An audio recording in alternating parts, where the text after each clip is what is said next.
To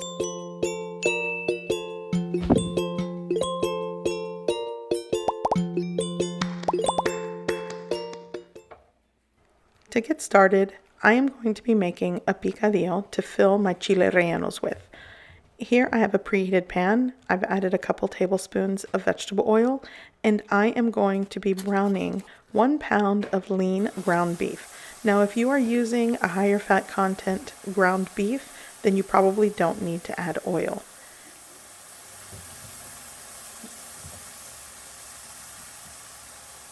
I'm going to add seasonings to my taste.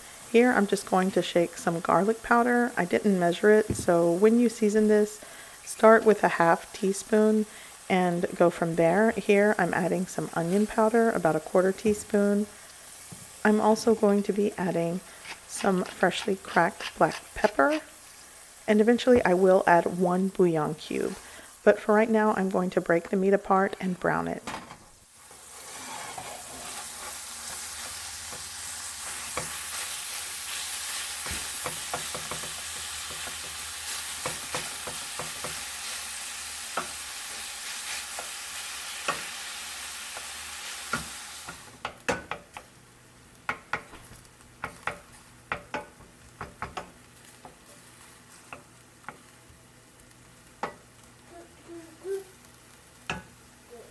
Now that my meat is browned and broken apart, I'm going to add some freshly diced onion. This is a half of a small onion, and I just roughly diced it, and I'm going to saute that with the ground beef.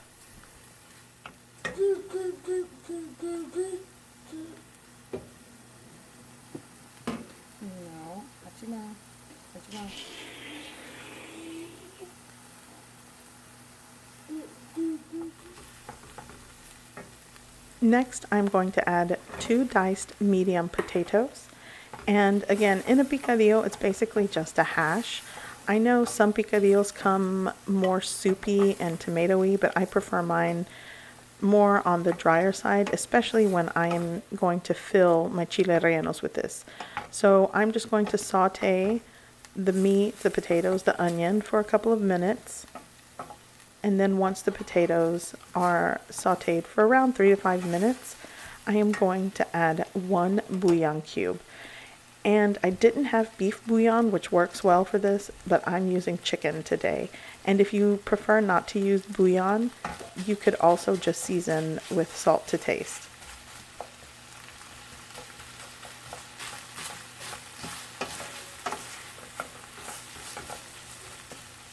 Next, I'm going to be adding 1 cup of fresh corn. This was around 2 ears of fresh sweet corn that I just cut off the cob. You can also use 1 can of corn, but really if you have the chance, use fresh corn. It does add a great flavor to the picadillo.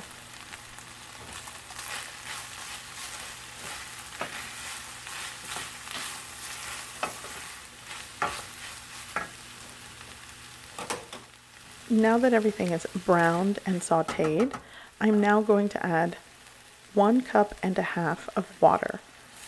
And I'm just going to make sure everything is mixed. I'm going to cover it with a lid and allow it to simmer for around 15 to 18 minutes or until my potatoes are tender.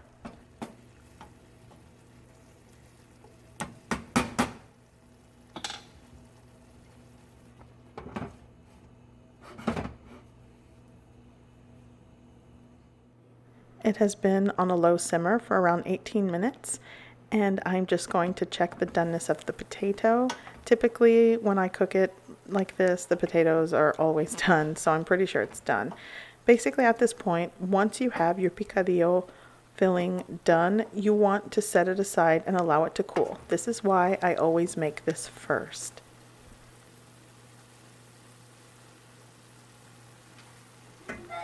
Now before I move on, I also wanted to show you the other part of the filling, and that will be Oaxaca cheese. This is a melting cheese, and if you can't find this type of cheese, use what you have available. Monterey Jack or mozzarella work just as well.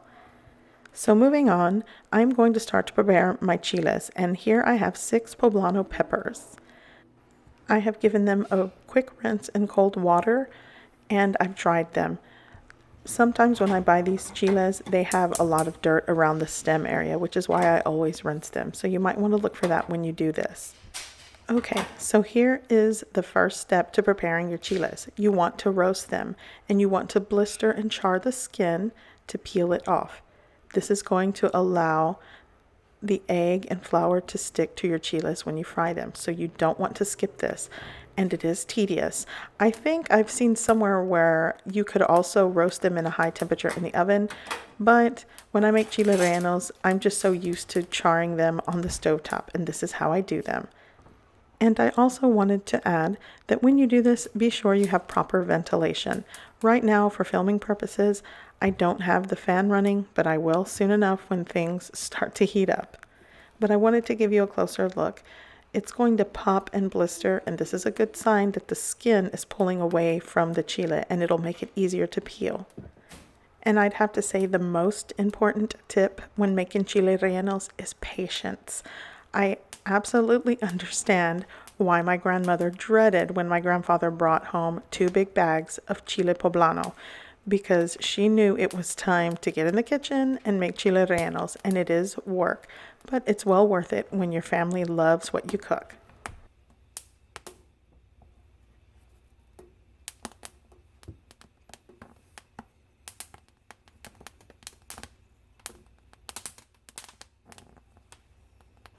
This is the type of charring that you're looking for, and eventually you'll end up with your chile like this, and that's when it's ready to be put into your plastic bag. You want to add all of your roasted chiles in this plastic bag. You're going to enclose them and let them set for around 15 to 20 minutes and let them sweat, and this will make it easier for you to peel the chiles.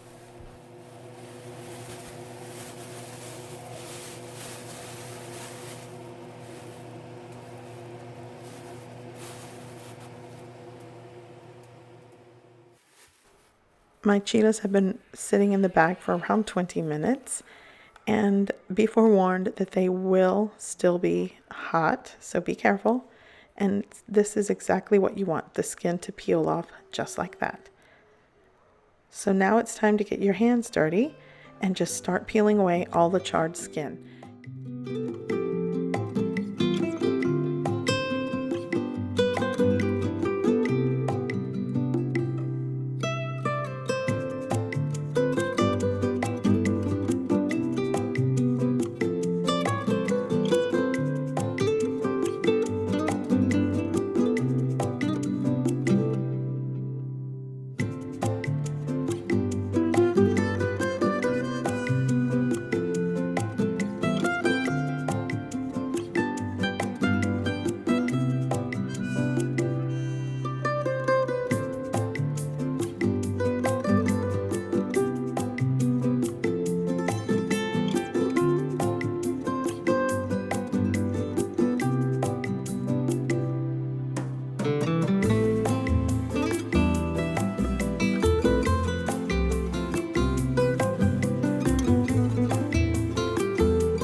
Now that my chiles have been cleaned and all the seeds removed from the insides, I am now ready to stuff them. Here I have my sliced cheese. My picadillo is completely cooled and ready to be worked with. So now I am going to place all of my chiles on the baking sheet, and I am going to be stuffing them and using toothpicks to close them up and ready them to be fried.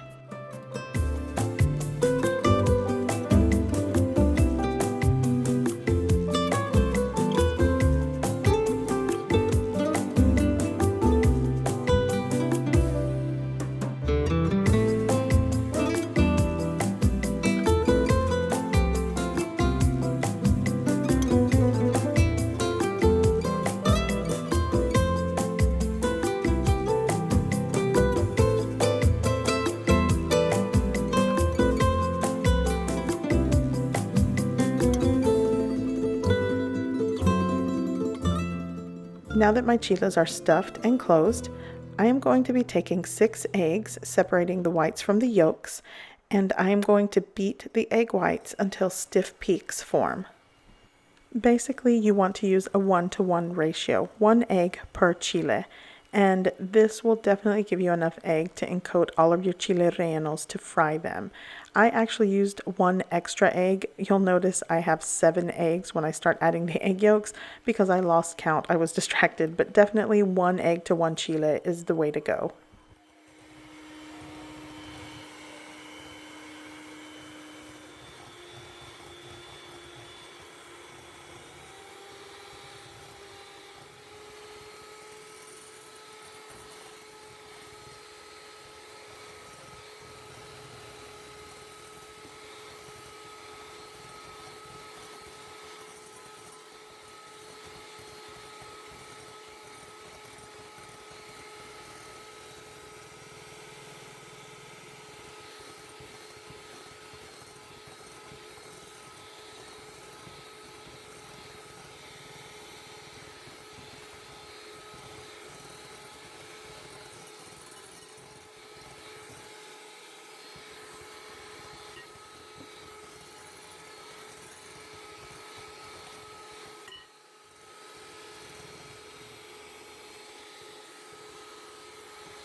Now that my eggs are done, I am ready to start frying my chiles. So basically, I am going to dredge all of my chiles in flour. You want to make sure you dredge your chiles in flour and then coat them with the egg. This will ensure that the egg sticks to the chiles.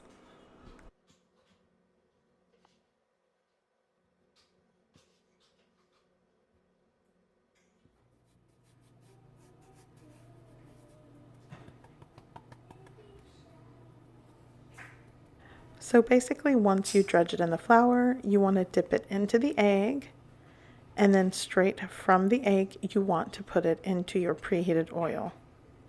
And you'll do this sort of like an assembly line. It's the easiest way. And if you do find some parts exposed by the egg, you could also just add some extra egg to that part. But for the most part, just make sure that your oil is up to temperature. Mine had a little bit more ways to go, but I had to go ahead and start because we were getting hungry.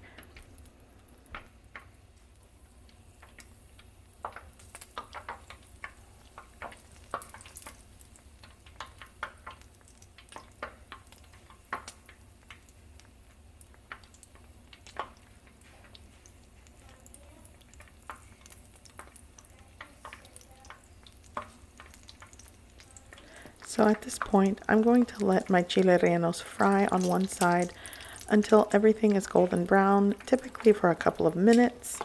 And then I am going to gently turn them over. And sometimes that requires a spatula, a pair of tongs. You say a prayer and hope it all works out. Usually I can get away by just grabbing the stem and turning it over, but because I used ground beef, potato, and cheese, my stuffed chiles were super heavy, so that's why I needed extra help. Now, I did not mention this earlier, but you can actually stuff these with just cheese. You can do potato.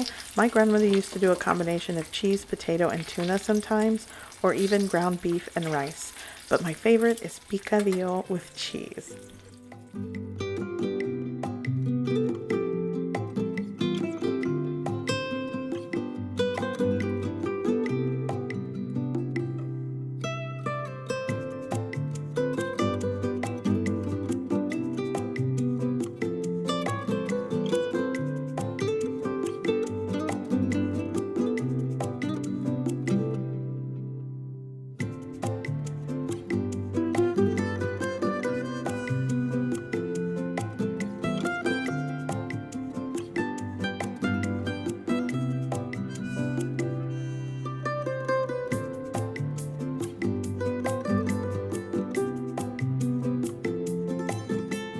Once my chiles are done, I place them on a wire rack. You could also place them on a baking sheet lined with paper towels, and I like to serve them with rice.